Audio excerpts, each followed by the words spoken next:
Thanks once again for tuning into Barfly Santa. My name is Tom with my co-host here, Gage. Hello. Today we're talking about FATMAN. FATMAN. A COVID Christmas classic, Honestly, I think so. It's been 5 years now, so I think we can call this a classic. Yeah, super slept on. Gage, can you give a little bit of a rundown on what this movie's all about? The plot is essentially that the world has kind of gotten a little bit too, like, kids are too bad nowadays. And so Santa is giving out too much coal, and he has to work with the government to kind of keep his business afloat. And along the way, he gets a subsidy from the government. Yeah, but once his numbers are starting to dip, and it's not paying for basically their operation to keep running with all the elves and stuff like that. Yeah, exactly. Yeah, like, and then along the way, there's a asshole kid, Billy, that gets coal and he doesn't like it, and so he hires a hitman to go kill Santa. Yeah, that's basically it. And if that sounds absurd, it is, but the beautiful thing about this movie is how it rides such a fine line of satirical and actually genuine, like, heartfelt, like, emotions of the holiday and everything. Right. No, I love how like they take it so seriously and so literally. Like, there are a few tongue-in-cheek moments, obviously, but it's made funnier and elevated by the fact that this is a dark comedy. It's a dark comedy, but there are moments of genuine, like, levity and emotion, and a lot of it does hit home. It does. One of my favorite things about this movie is the fact that the world knows that Santa exists. I love that. It's kind of like a foregone. Okay, Santa's real. Magic is real. It's like, okay, we kind of understand this, but he's also has to live in a world constrained by reality as well. Deadlines, money, these types of things. Yep. You know?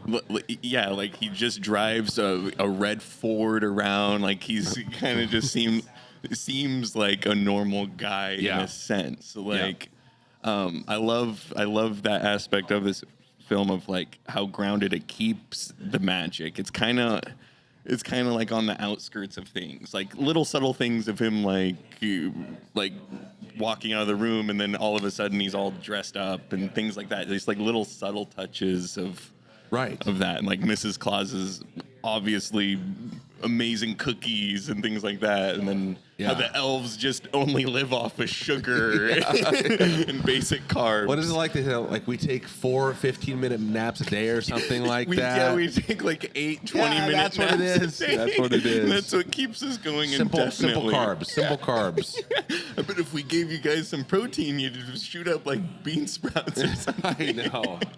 So basically Santa has to do a deal with basically these. He becomes a military contractor, basically. Yeah, reluctantly. And to make ends meet, he has the elves building, like, control panels for fighter jets or something like that. Exactly. And pretty soon it's just like, okay, that's kind of like the B plot. The A plot is definitely the kid that is, he got a lump of coal. He's not very happy about it, so he hires his friend Walton Goggins. Like, how do they know each other? Exactly. How did they meet? He just calls up his hitman friend, and Walton Goggins, he's also a child scorned. He had a tough upbringing, and he likes to collect these coveted little toys that were given to the good kids. Exactly. Like, the first time we see him, he's buying someone's baseball bat that he got as a kid. He's buying up people's childhoods that he didn't get. Right. Yeah. And I think that works perfectly. I know. It's if you like Walton Goggins, you're gonna love him here. He is just chewing up the scenery in the most beautiful way. You get a nose full of Goggins. Yes. And you get, honestly, like the. I like to refer him as like the little mini Ben Shapiro. This kid, he is great too. This just brat. Yeah, he's just a brat. Yeah, and he's fake. He's like fake to his grandma. Yes, it's ridiculous. And the whole thing that kicks it off is he gets second place in like a science fair. And that the kid basically short circuits. So he's like, this can't happen. He has Goggins to come in and help him, like, intimidate this girl to say, hold up, the girl that won the competition, hold up, I cheated. It should go to him. We don't even know that she did that. He just feels that she did because someone can't outdo me, someone can't outsmart me. And then eventually she is intimidated and does give up the prize, but he's still not that satisfied. And he's still like, oh, well, I got to, because of that whole situation, Santa's like, you're on the naughty list, kid. Yep. You're getting a lump of coal. And then he just screams to the heavens. I do love that too. It's not just a lump of coal in the stocking. It's like a beautiful present that like, it's such a kick in the face if Santa's doing that to kids. Right. In a way. It's like, dude, you think you're getting this beautiful present. You're right. Yeah, it's all like wrapped nice and a nice box. Perfect lighting on it. Yeah. Oh yeah, let's talk about that. I think for like a COVID movie starring, Mel Gibson, this looks and sounds really good. This looks and sounds, dude. Yeah, the music and sound is awesome in this. Seriously, yeah. The Mondo Boys or something. The Mondo Boys, they'd have these great like kind of Christmassy soundscapes and stuff. Yeah, they're playing with traditional like the Carol of Bells. They're playing with that and like adding like their own unique spin to it and everything. It just sounds awesome. I think it really works. Yeah. It's all shot well, competently well. I think there's some action scenes toward the end that really work really well. Like the action is shot very competently. Honestly, like a big gripe that I have with a lot of action movies is like the bad shooting that can happen where they're just shooting and like no one's hitting anything. No, Walton Goggins is a proficient marksman in this, and every shot counts. And it's shot really well. I like it a lot too. Everything from the first approach to the compound to Santa's workshop, and even in the workshop, like it all really works. And then obviously the final showdown's great too. And I love the style of how each one of them is shot. Like Mel Gibson and Santa Claus and Mrs. Claus are shot like really home. I love their house in this. Yeah, it's I great. love their house. But it's shot really close and homey, and they're like warm. And then Walton Goggins has like these constant lens flares. It's just cold. It's clinical. And yeah. Whereas, the Claus's house is like very cozy. It's cozy, but it's not cartoonish. It's like a very. It's what you'd imagine Grandma and Grandpa would live in if they lived out in the country. Yeah. And it's like, it just nails it. So I guess they have a fireplace in their bedroom. I know, isn't that great? So cool. The upstairs bedroom. It's just great. But that goes to like the production design. Like there is some very good production values here. Yeah. And like the whole barn and everything, that was just like half a barn. That was like 3 walls that they put up. It doesn't even have another side to it. Yeah, and I guess there's like a whole thing of like they weren't allowed to dig as deep like for the underground sequences as they were. So like that is like a lot of like forced perspective and stuff. It's really cool. Dude, that is cool. Yeah. That didn't even occur to me because I was like, but when they show the ramp down to the compound, I'm just like, well, they scouted some kind of area. That's kind of more magical too. That's forced perspective when they shoot that like that ramp down. It's not as deep as you think. Oh, they interesting because of the laws and just because the ground was so cold. I love that. Yeah, that's so great. Okay, there you go. So that movie magic. Yeah, absolutely. Movie magic right there. Yeah, these two guys, the Nelms Brothers, this is shot really well. It has set. The tone of this movie is so unique, and it like you either kind of like go with it or you don't. But it is just if you're kind of like annoyed of, or it's not an action-packed movie. Let's just get that right out of the. It's not. It is. There are action sequences, but that is very much the minority of the runtime. Yeah, it's really think of it more as like a slow burn, like kind of Western. Yeah. Like it's very Western-like in that aspect. Right. Their whole showdown at the end and everything. Everything, the pieces are being put into place. So we're seeing kind of the A plot and the B plot as it progresses, and then it converges at the end. Yeah, like because essentially when he does get hired to go find Santa, like I love that whole like aspect of the movie of him like getting frustrated and trying to like find him, like you got somewhere in the freaking Arctic or something, like and then all right, who are you looking for? Kris Kringle. Yeah. And it's just going around killing everyone he's getting. I know. Anyone he's like Anton Chigurh, like, oh, you saw me. That can't have that. Yeah, he's just awesome. Goggins just plays it completely straight. Yes, like completely straight, and he's just black-hearted. And then you kind of realize why towards the end. Okay, this is why the way he is the way he is. I love that. I do love that. And how the kid himself is like going down that road. Right. Yeah. Right. Yeah. And that's one of the final themes of the movie that I love so much. It's like Santa has leaned so much into the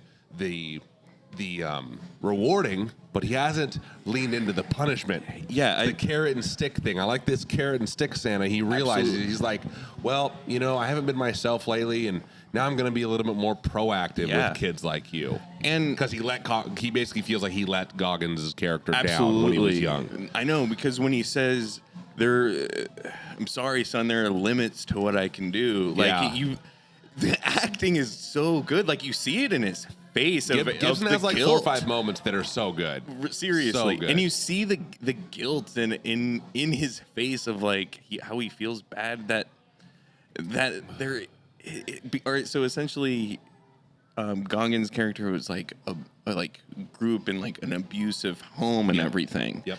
And he needed new parents essentially. That's beyond Santa's powers. Exactly. He can do a lot, but he can't do it all. Yeah. And I guess he gets, because he carries around a little police car. Like that is what Santa got. That was the one thing he got from Santa.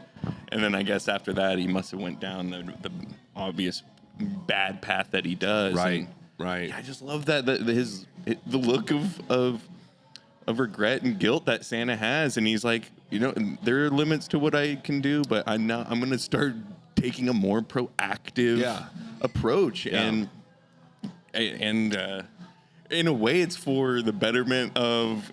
It's such a COVID movie because in a way, it's for the betterment of the kids and people, but also.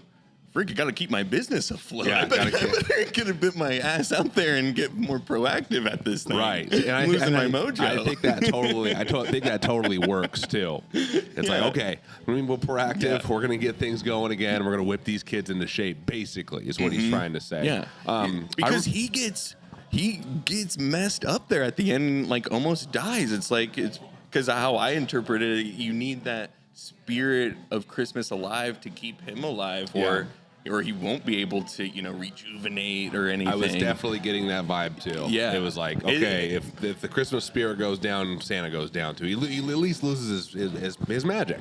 Absolutely, and that's illustrated well by that scene where he's in the barn and he's hitting the punching bag. Yes, and then Mrs. Claus, played wonderfully by Marianne Jean-Baptiste. She is wonderful in this. The best Santa Mrs. Claus dynamic, I think, in film. I think you're right. I'm not kidding. I think you're right. Wonderful.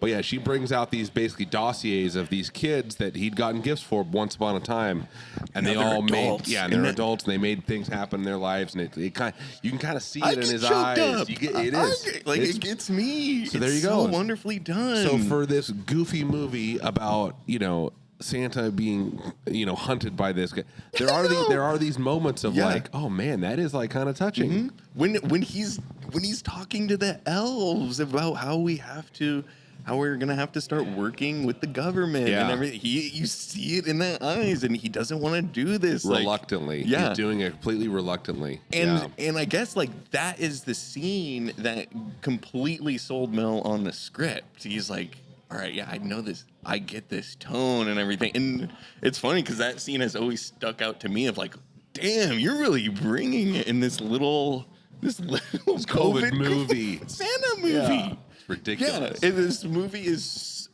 That's the beautiful thing about this movie. It's a Christmas miracle. It's way better than it has any right to be. Yeah, it shouldn't be as good as it was. Definitely a pleasant surprise. So yeah, we talked about Goggins. Marianne Jean-Baptiste, just the warmth she brings to this flick, she just brings it to life. If you get that casting wrong and you just play it as a cookie cutter Mrs. Claus, it's not going to work. No. This movie won't work without her. She's the backbone of this operation, and they complement each other really well. They fill in for each other's strengths and weaknesses. She's able to just do her regular voice, so it gives it that like international feel that Santa has. Like, it's such an ingenious casting decision, and what a great performance. Like, she was excited about it because she felt that she didn't get to just play like a loving mother type figure yet. Like it normally is. And she just brings it. Like, she's wonderful. She's even the hero in the very end. Absolutely. Yeah. I love that. I love her like little like flintlock blunderbuss gun. What was that? It's like, how long? And I love their relationship is so good. Of like, you feel that they clearly have been together for hundreds of years. Yeah. It just, it's so millennia. Who knows? Yeah, they do make a few number of references to him being like Odin, like an old god. It's like, oh man, it's interesting. His forearms in this are insane. When he's trying to call everyone, and he just has that hand. Those meat breaking claws. them. And he's just breaking them. Grabs another one. No, I love that. Yeah, that cutaway where it's like the top down to the door, and he just pulls it out. And there's 3 more. There's just so many things where it's like great little details. They could have done this in the lazy way. Nope. And they didn't. Yeah. You know, a lot of thought and care went into all that little stuff. I love that throwaway shot where he tipped the Marines. They tip over this pallet full of crap, and the Marines can't get it up. He just goes over and he just. And then it's like, how you do this? Like, steroids. Improvised lines. Steroids. Yeah.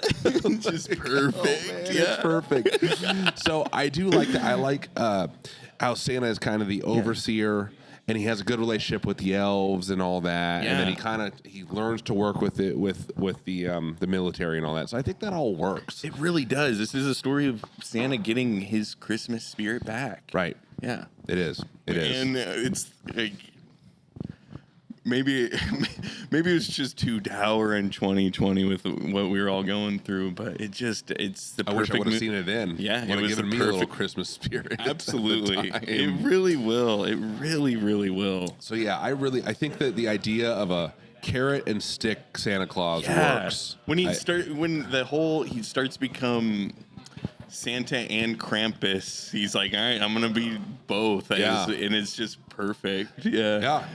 You got to integrate the shadow. In Santa. a way, you got to integrate that shadow. It would have been cool if it would have been ridiculous. But what if they make like Walton Goggins? I thought that's where they were gonna go. Krampus character. Or I thought that's where they were gonna go with it. I didn't think it was gonna be as hardcore as it is, which I love. I mean, their showdown scene is so well done and well shot and paced. It's like, he's gonna get him with like that one shot. I love. They cut to Mel, and Mel's like, he's waiting for him to get up. Goggins stands up. Boom. And it's like, it's perfect. It's perfect. Yeah. It's so well edited. It's so well and it's thought perfectly out. set up because the first time you even see Santa, he's just shooing cans. Yeah. It's setting him up. He's no slouch. Yeah. Because I love that show. You think you're the first. Like, you're the first. He's been through this before. Yeah. It's awesome. Great little back and forth. Yeah. Before the shootout. I love that Santa's totally doing the whole Wyatt Earp.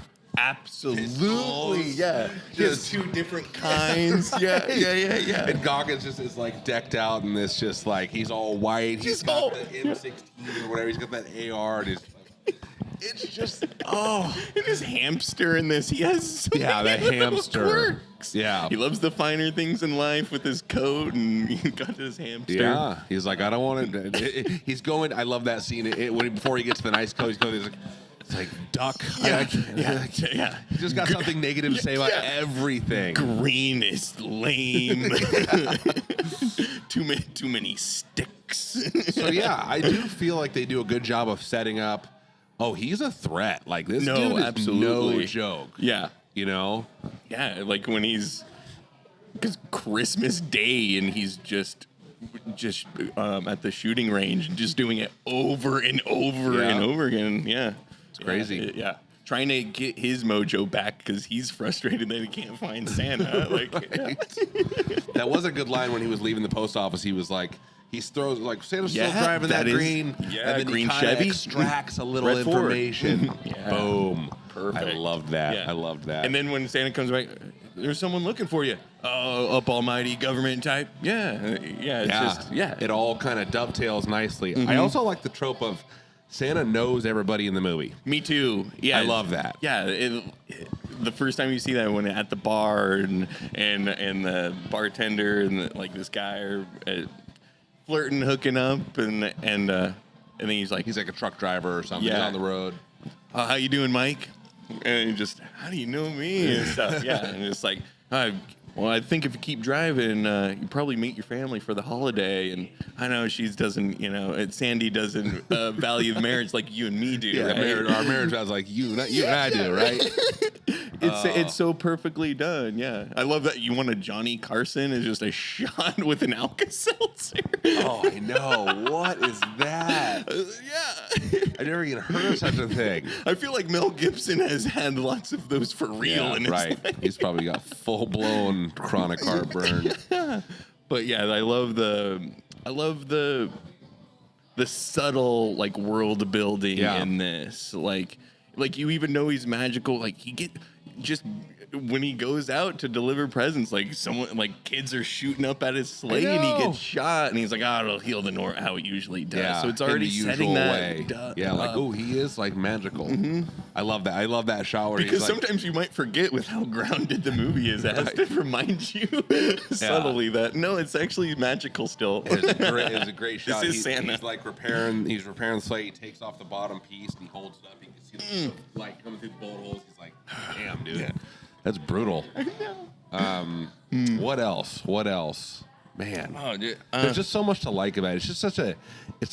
They commit to the idea so well, and this is not a cheap. Like you look at it, you'd be like, no, this is Redbox trash. Like, dude, this is some green that's screen, how I found Bruce Willis nonsense. No, the cover sucks. Yeah, the cover's bad. The tagline's bad. Revenge never takes a holiday. They're not doing you any favors. No. The trailer for this is actually pretty good. That's good. And they have an awesome rendition of Silent Night in it that I want just on Spotify or something. I want to be able to listen to that. Yeah. But so the trailer is good. If you like the trailer, you'll like the movie. The trailer might take it a little bit more serious than the movie is. Like the movie is serious, but it's also a dark kind of dry comedy too.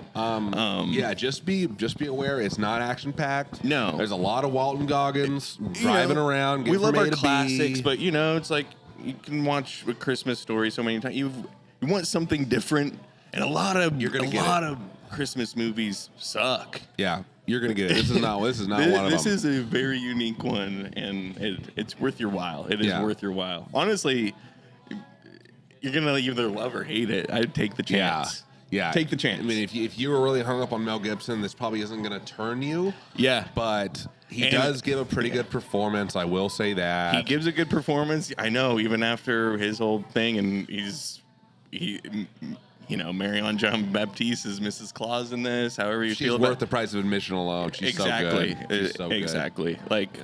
And honestly, the four leads in this are great.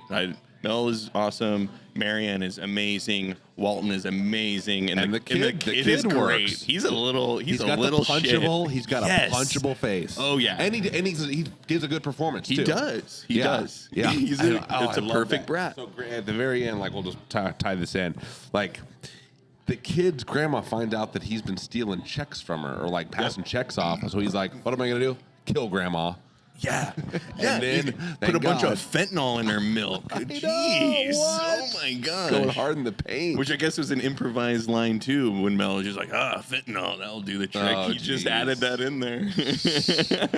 But yeah, I do like the ending a lot. I think it fits with Santa's character and how it's been building up. And he's been he's like, in the beginning, he's just like, I don't know what to do. These kids are going crazy. I don't know how to set them straight. And then it becomes clear you have to reward them but you also have to punish them. Absolutely. When they're being bad. It isn't enough just to reward them. So yep, carrot in the stick. Carrot in the stick. Perfectly. Anyway, I would totally recommend Fat Man. Me too. Solid 100%. Yeah, 8 out of 10. I'd give it an 8 too. 4-star. I like this movie a lot. It is going to be a staple every Christmas season for me. No doubt about it. Okay, next week on Barfly Cinema, we will be watching Tar. So watch out for that one. First time watch. I'm excited. Oh, yeah. No doubt about it. Thanks for tuning in. Thank you.